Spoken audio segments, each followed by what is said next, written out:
The things I should have said yes to and done anyway, even if I knew it was going to make me sick for a whole month, I should have just done it.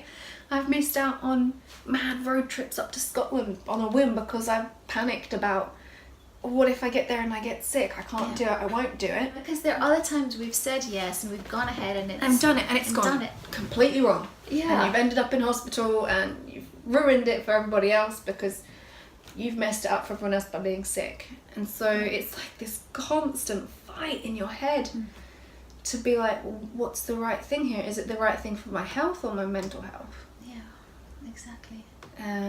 Because they're two very different things. There's the lupus health and then there's your brain functioning properly. Do you think they're two different things? I think they are. I think that, obviously not in the sense that mental health should be treated any differently to the way people treat illnesses, because it very much is and they should be taken seriously. But I think a lot of the time I put the lupus ahead of what it's going to affect me, like keeping the lupus happy rather than keeping myself happy, and therefore making my mental health worse. So when did you separate the two? Because I think that I haven't. I can see that it's all part of it. Like there's no separation with my mind. I guess I just never, I don't know, maybe I just never did. I never put the lupus in with it. I think I just always saw it as something separate. I had to drop out sick form and I spent 3 months in the house and I didn't talk to anyone and I didn't leave the house. And they were saw you're mildly agoraphobic and mild and you're depressed and you've got anxiety. Who was saying that? The hospital? The hospital, yeah. Really? And or you should see a therapist, and my brain was still doing this denial thing, even though obviously at this point it was silly. And I think because at that point my lupus wasn't playing up, but my brain was, and so maybe I have always just kept them separate. I don't think that they should be necessarily. I don't think they are at all. I think one is a result of the other. Yeah, there is that. Yeah. So actually at a certain point, one of my consultants suggested to me that I was depressed and that I should see a psychiatrist, and it was someone he knew and trusted. Because I trusted him, this consultant, I went ahead with it, but I already decided sort of in advance that I didn't want to have a whole separate department looking at my mind. If I was depressed, and yes I was, it was completely justifiable because I was a young person with systemic disease that nobody could understand. I was completely isolated. But it made complete sense. I mean, it wasn't something separate and overpowering. It was just concomitant with what I had. I don't know, I just sort of, I had this idea. When you say that now, it makes more sense that they aren't separate to me. I think maybe that's just how I had seen them as separate. When you say it like that, it makes far more sense for them not to be separated. Yeah, and I knew that I'd get separated out into the psychiatry department, and then if I ever said to my consultants in the eye department or rheumatology or any of the other ologies, if I appeared anxious or depressed or anything, they would just go, well, psychiatry will deal with that. And I didn't want that to happen because it ought to be all part of the experience of this autoimmune octopus. Yeah. And I didn't want doctors to be able to just say, well, that's not our department, because they do that anyway with the different parts of our bodies. But then I don't know if I was what's the phrase, cutting off my nose to spite myself, because could psychiatry have helped? I don't know. So I thought maybe we could come back to this Monday appointment that you had. 6 months, struggling a lot more mentally than I have in quite a while. And I think that he hoped that talking to someone who was also doing research, so the consultant was also doing research into how it all affects lupus patients and really wanting to help young lupus patients, and it sounds like she really wanted to do the right thing, but it came to Sunday night, I made myself so anxious that there was going to be no decent outcome to it. that I'd made myself sick. So then got up to go in the morning, having thought it would be fine, I just need to do it, to getting there to just being so overwhelmed and anxious that I just threw up and had to go home. Didn't even see them. That someone else is going to get involved and they're going to find something else wrong. Because every time you go to a new consultant, someone else finds something else that they need to fix that's just as bad, that waylays the progress of something else. I just have this feeling that there has to be a separate department for autoimmunity. Whichever autoimmune illness we have, we understand that we have this particular complexity which affects every part of us. Because I think the fracturing of the disease biologically in our anatomy is having an impact on our minds. It's fracturing our minds. So, and because before the meningitis, I was in the hospital for a week before that with this gastrology issue, and I was throwing up and it was agonising, and then obviously I got meningitis on the ward, they think, which is why I was still in the next week, but I was still with meningitis, but that seemed to take over the fact that I had been in the week before with an issue, and as soon as I'd got the meningitis, they were like, well, forget about that, focus on this, and they sent me home, and I was still struggling with what I'd had the week before, and I still am. It's months and months and to the point where I've just sat there and cried asking, can he just do something, because it's I don't want to start feeling like I'm a hypochondriac and none of them believe me. So then do you think that because you were crying and emotional due to physical reasons, he then sent you to psychiatry, and you have this sense that you're being kind of so that's my worry, that it's just there's actually, it's all in your head and you need to just go away. Or maybe they can help you with this, but you know, I'm still poorly, and it's because of, like they say, because of the rituximab and the plasmapheresis that I've had after you have it, it greatly sort of messes up the way they read your blood tests, because your blood tests can't come back saying certain things anymore, because you've had plasma exchange with rituximab, and so both of them mess up your blood tests anyway, and they make them harder to read lupus markers in them. But because I had both at the same time, they find it really hard to pinpoint my lupus markers now, depending on what they're doing. So I don't know if it's because of that maybe they've stopped thinking it's the lupus, and then I just get panicky that they think it's all in my head and that there must be nothing wrong with me and I'm just crazy. And so then the psychiatry appointment didn't help, because it just made me, I think, panic more about that. And I thought, oh God, they really think I'm crazy. I must not even have lupus. It's all in my head. Obviously got myself worked up to the point where on Monday I just physically couldn't make myself walk into the room. But it also shows how we have no understanding of mental health, and that we don't have a sense that people are going to help and understand. That's not how we think about it. Whereas maybe for centuries we've thought if you go see a doctor about your physical body, they will help. You know, there's that kind of like just that equation matches up, but it's not the same. You don't believe you go see a stranger and they will be kind and compassionate and listen to you. Like, you didn't have any faith in that. No, at all. I was scared they're going to mark me down as crazy and take my car away. Like, or put you on medication as well. And do it. And I honestly fully believe that for some people medication is great for the mental health issues that they have, and that a lot of people, there's a stigma around medication for mental health, and I think that it's no different. If your brain is not making the chemicals, then you need the chemicals replaced in tablet form. That's not a problem. Exactly. But my body right now, I don't think it's going to be benefited from that kind of treatment. Drug. And that you then have to adjust it. And the adjustment period to those kind of tablets is so long.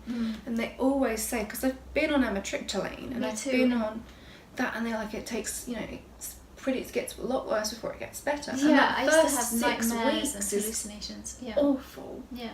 It's awful. And I think it's the same with so many of those drugs, and I'm just not sure right now if they would say, here, we'll put you on sertraline or something like that, that I would be able to do that 6 weeks adjustment period and to then wait for it to get better. I feel like right now I couldn't do that. I couldn't cope. I would just, and then nobody would see me, and I'd be at home in bed with my cats. Right, because we know what is going into alongside everything else, but with each separate department, they're only thinking about what they could give you to help you with that problem. Yeah. But you know it's all going in.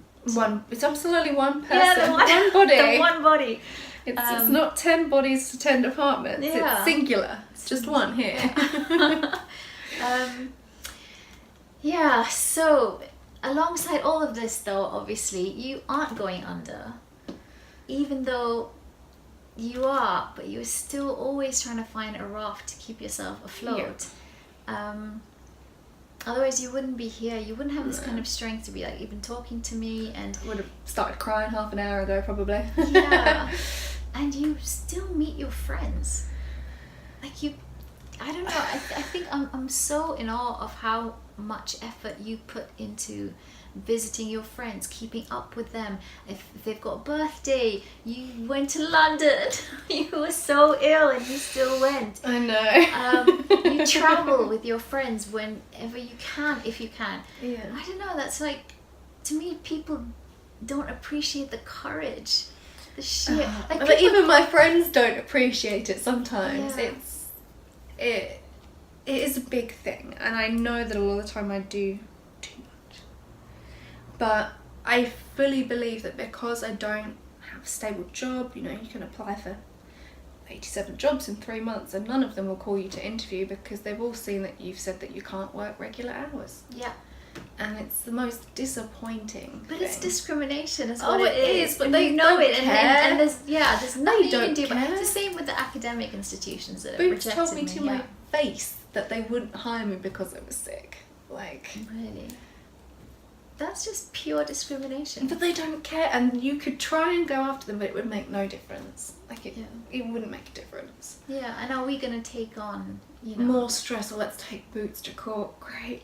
I'll just add that to the list of things I really want to do right now. We don't take anyone to court. We don't try to sue anyone. You just have to suck it up. Yeah, and hope for the best. The most that I've tried to do is move from DLA to PIP, which was so stressful and awful, and I lost my car in the process. I lost so much because of it, and it was to the point where I was just like, oh, I'm going to give up, I'm going to go and get a blooming job, and I'm going to just die in Tesco trying to work there. Yeah. And then maybe people will then you will realise. When I'm dead. Then you will realise. Then you'll be sorry. No. It shouldn't be like that. It shouldn't be that. Especially when I went to this PIP meeting and I just had a checkup on my hip, which is obviously still awful. Like, the whole of my leg is terrible. Yeah, we haven't even touched upon your leg and the hip. Don't. I'm a mess. When did that come into the picture? So, you know what? I got a Facebook memory. Did you? Helpful. 6 years ago, I think I really hurt my leg at Alton Towers with my cousins. No, you didn't, Daisy. A chunk the size of a 50p piece crumbled off your leg. That's what happened. And it was just too much prednisolone because I'd been on 30 to 50 milligrams a day for a long time, for 6 months at times. And it was prednisolone poisoning. Too much of it gives you vascular necrosis. And I've got it in both of my hips and part of my thigh bone in my left leg. And so I was having a really bad day with the pain. I'd lost another 20p a piece or whatever, slowly. And slowly over the years it has gotten worse. And I've always got crutches in my car. When I go to events or go to places, I request a wheelchair now. I used to be so scared about doing that, but I'm trying to prolong the life of it because the later that you have the replacement, the longer it lasts. Okay. But Why are you scared of asking for wheelchairs? Because I get so nervous about people seeing me sick. Right. It's, I think, because the way I have been treated in the past, especially at school, how people react to being unwell, that it would make me terrified to go out if people saw me in my wheelchair, which is my own prejudice inside me. No, it's not. Because there are people out there every day with no choice to be in a wheelchair. Right, I see what you So mean. I think that to be like that is is horrible in my own to even think that it's a bad thing. But it's not your internal prejudice that you've sort of created because you are a prejudiced human being. It's because of social prejudice that we internalize. Yeah. Yeah. And this PIP meeting was terrible. I just had my yearly consultation for my leg. And I was in the wheelchair because as soon as it gets cold it hurts more, my leg swells up, it's horrible. I went into this damn PIP appointment in my wheelchair, and all because it wasn't one the hospital had given me, because it's one I bought myself. She marked it down as doesn't matter, because unless it's been given to you by a medical consultant, be it that this was recommended by my consultant, doesn't matter, you bought it yourself, therefore you bought it just to make it look like you're not. Really? It was awful. This woman was awful. She was so horrible. And that's so wrong. I felt guilty. Yeah.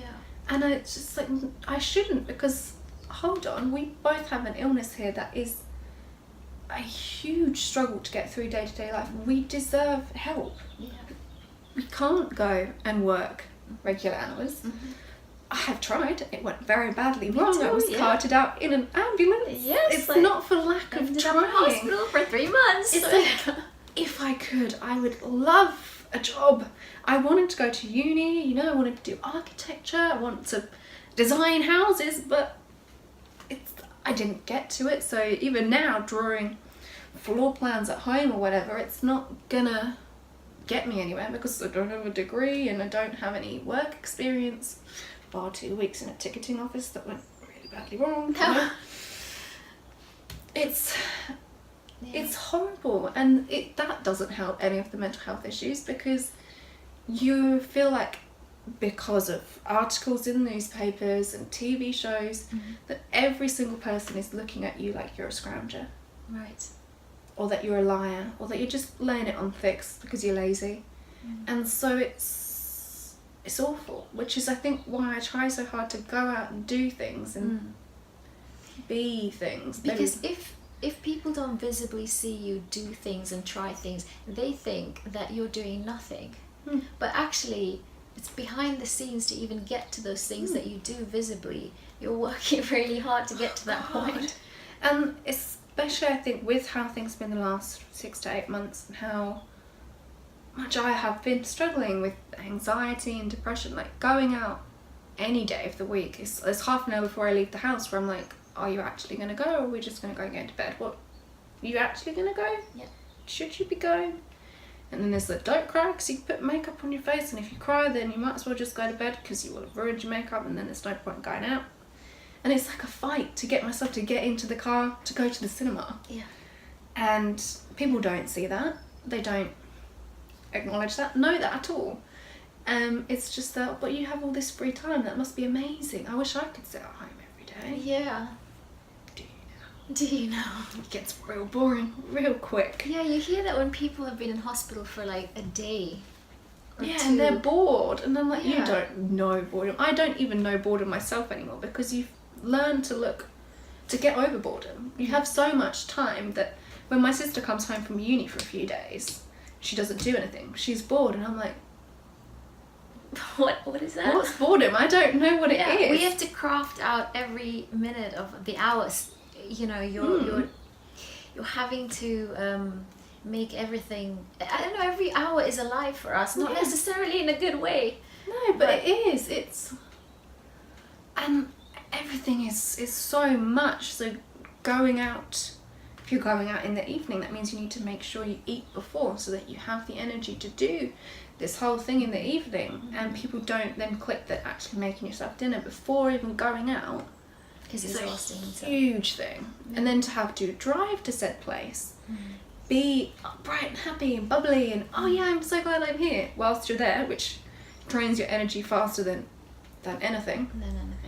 And then you need to get yourself home, get all your makeup off or wash or whatever, and then climb down as well because it's taken so much of you. You end up running on a high. false high that's false all high. of your reserves, but you're up here and you're just like, yeah, let's gun it, let's do it, and you know that as soon as one thing drops, the whole thing's gonna drop. It's like the most teetering stack of coins, I guess. Yeah. But if I didn't, then I would just sit at home in bed with my cats. Yeah, which we have also done. I mean, no cats for me, but we have quite a few things in common actually, because we're both writers. And we both have been writing for the Cambridge Lupus newsletter for several years. And your section at the end of the newsletter has given a lot of people, I don't know, just a bit of joy, and people feel, I think they feel connected to you and they feel hopeful for you. And even though you are honest in things that you say, you still find that balance that I think that we're trying to find between despair and hope. Yeah. I have always been a bit of a Pollyanna. Find the most... Is it Pollyanna-ish It's though? I have to be optimistic. Yeah. I am, to the point where my friends are like, you are sickeningly optimistic sometimes. We'll be stood in a queue waiting for something like, you know, when you have to queue to get into a restaurant sometimes or whatever. And everyone's like, should we just go somewhere else? I'm like, no, it's worth the wait. Just chill. Yeah.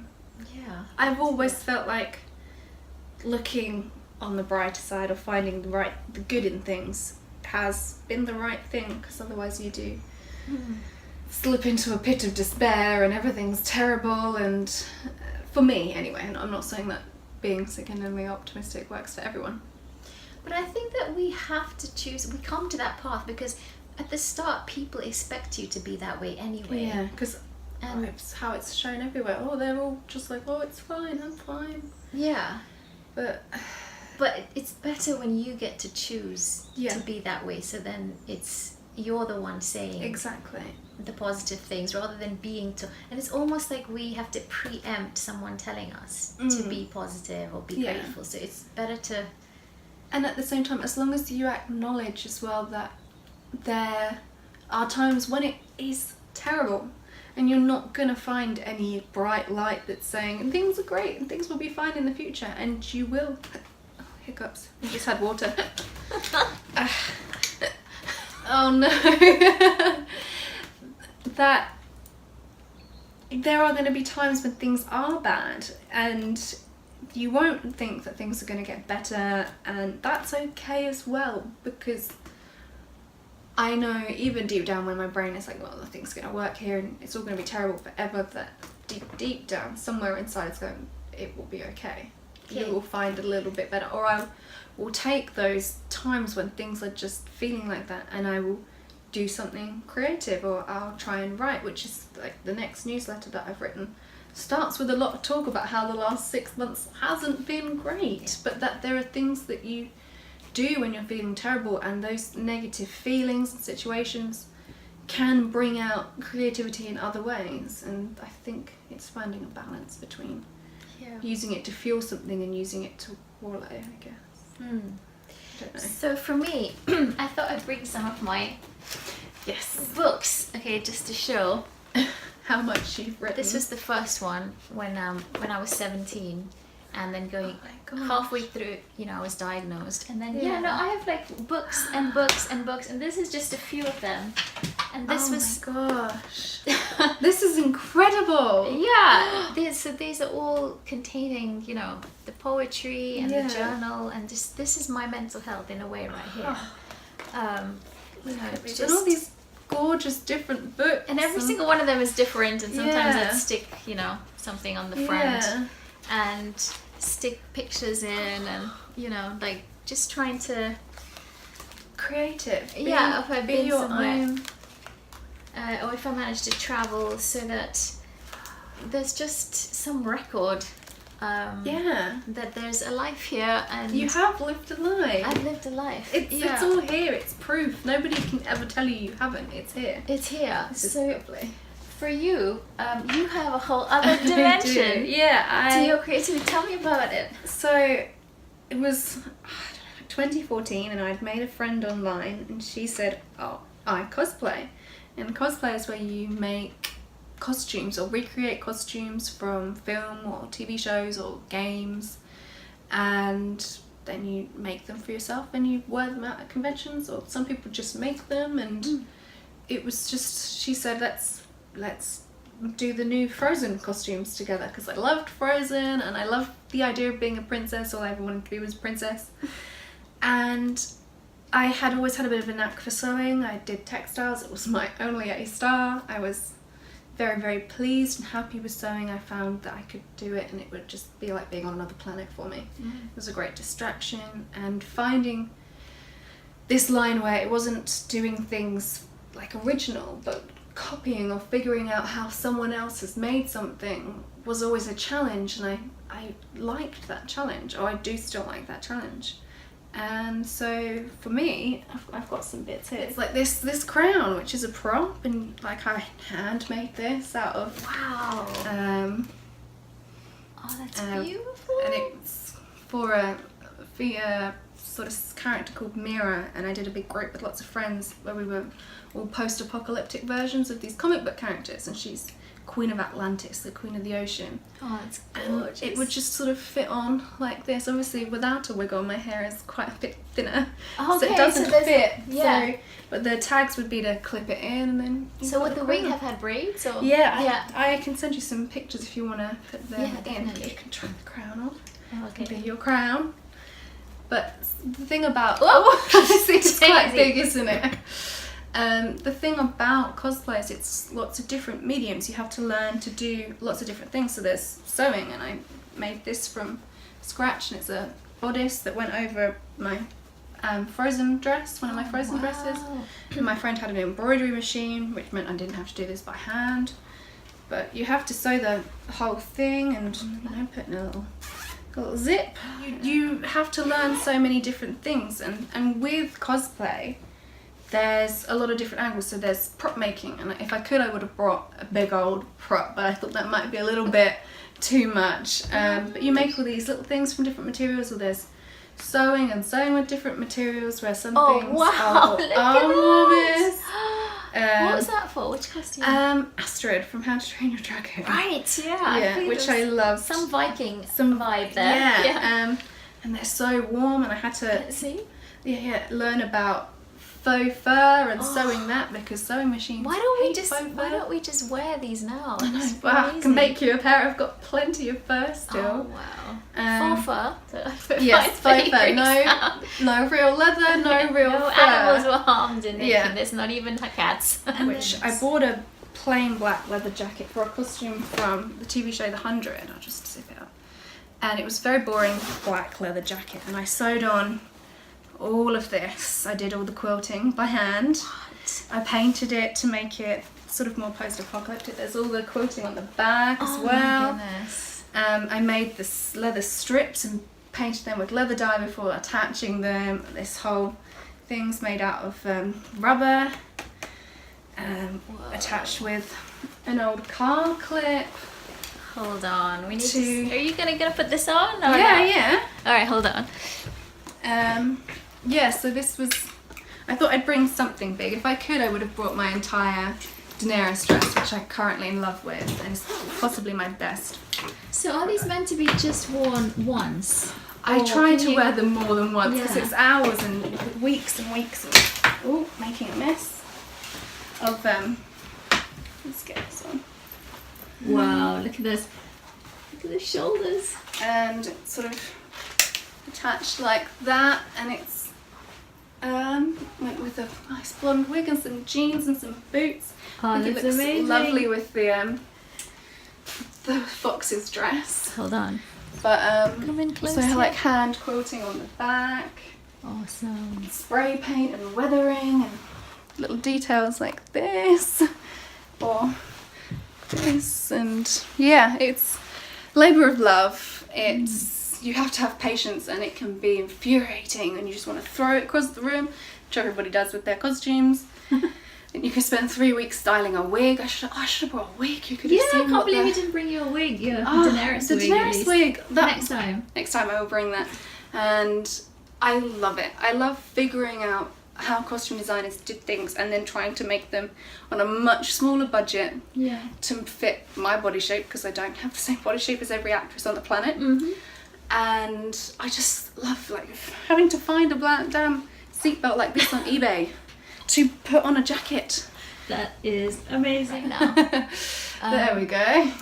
So, but what about the people that you meet? I suppose, are they like less judgmental because? I think because as well with the way geek community grew, for a long time it was all that silly and nerdy. Obviously, thanks to superhero films and popular media, it isn't anymore, but it means that some people, I won't say all, in the community are more caring and thoughtful about things, and most of my current friends, nearly all of my current friends, come from cosplay, from finding, because your school friends, you don't stay in touch with them. I have 2 school friends still. Yeah. It's impossible to keep up with some things like this. They fizzle out, you don't stay friends, you have silly arguments, whatever. Or there's just silence. Yes, the silence is the main one. Yeah. And these people that I've met through cosplay have become my lifelong friends. They have just fit for me because it's been the only escapism I have. You know, I don't have a job to go to every day. It's something to keep me busy. I'm able to make bits for other people and sell them, or sell costumes when I've worn them enough and I feel like it's time that maybe they go to a new home that can appreciate them. And that's how you're building your life. Yeah. Just literally step by step, making it up. Finding my little clip and getting on with it. Plodding along. My life is a post-apocalyptic jacket. That is a good place to end. Daisy, that was brilliant. Thank you. Thank you so much for coming. Really, really happy to have been able to do this. I think it's a really great idea and it's different. Yeah. Just like cosplay. I don't think anyone's done a conversation about Lupus wearing the Sea Queen. The Sea Queen crown. And the post-apocalyptic jacket. Yes. Okay, cool. All right. Thanks, Daisy.